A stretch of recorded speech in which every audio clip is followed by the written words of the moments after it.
everybody, it's Lorelei. Welcome. This is Wedding Cakes for You Cake Tutorials, and today I'm going to share with you how to photograph your cakes. I'm going to share with you a little bit about lighting, about backdrops, about setting up and arranging your cakes, and also how to tell a story with your cakes. I hope that you are doing well during this time. This is a very scary time. I would like to encourage you to continue doing and learning and trying to stay calm. Take a breath. Maybe go for a walk, do some meditation, some yoga. Try to find something new to do and maybe practice your cake decorating. Reach out to your family members, whatever you can do to stay calm, because I realize that this can cause a lot of anxiety. And I'd like to make a recommendation actually. I use something called the tapping solution, and this is not a commercial, this is just something that I do.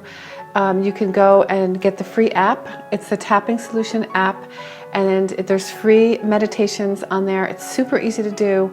I love it. It really helps. Make sure you wash your hands and let's get started. If you're fortunate enough to have a nice window with a surface to photograph on, you can get great shots most of the time with natural light. If not, you may want to get some of these softbox lights. This is part of a kit. You can adjust it up and down, bounce light off the ceiling, and or point it downward. You can adjust the lighting too. Here's another tool to add light to your subject. It can also be used as a selfie stick. For me, I use it mostly for recording videos. The camera goes here. These clips hold the backdrops on the rack. The table is an inexpensive fold-up one that is very lightweight. This is a large clothing rack, which I also really love. It keeps the backdrops almost wrinkle-free and wheels in and out of storage. All of this is in one place in my Amazon shop. The link is below for you.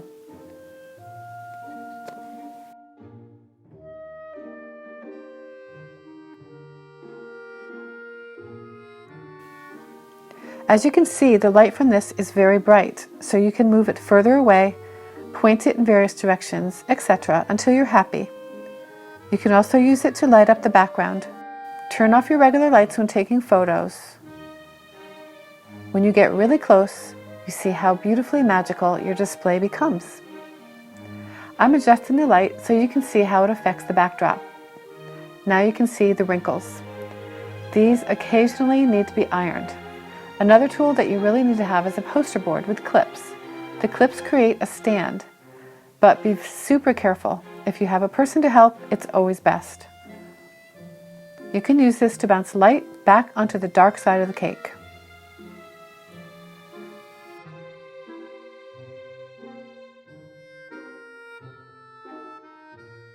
When using a window, remove anything blocking the light. Normally, I would have my favorite pillow in the video shots. Again, you can see how it bounces the light back onto the cakes.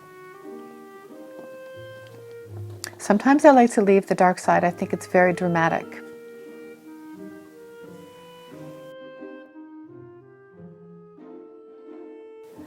A story of Victorian times is what I wanted to tell with these cakes.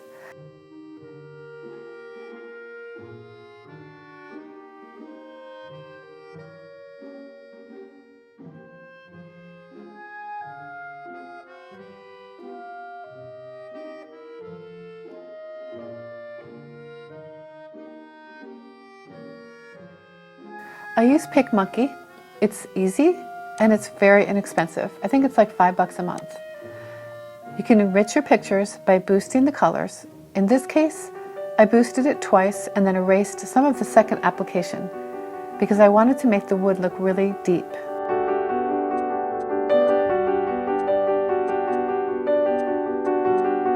Add your logos and text and then download.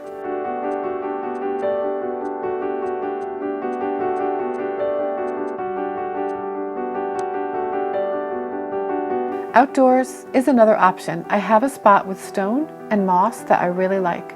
Although the lighting was a little harsh, I do love the composition.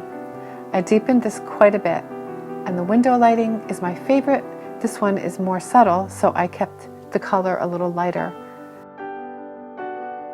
As a disclaimer, I'm not a professional photographer, so these are just tips and this is how I do it. Feel free to leave your tips below in the comments. I would love to hear them, and I will see you guys in the next video. Take care. All right, everybody. Bye-bye.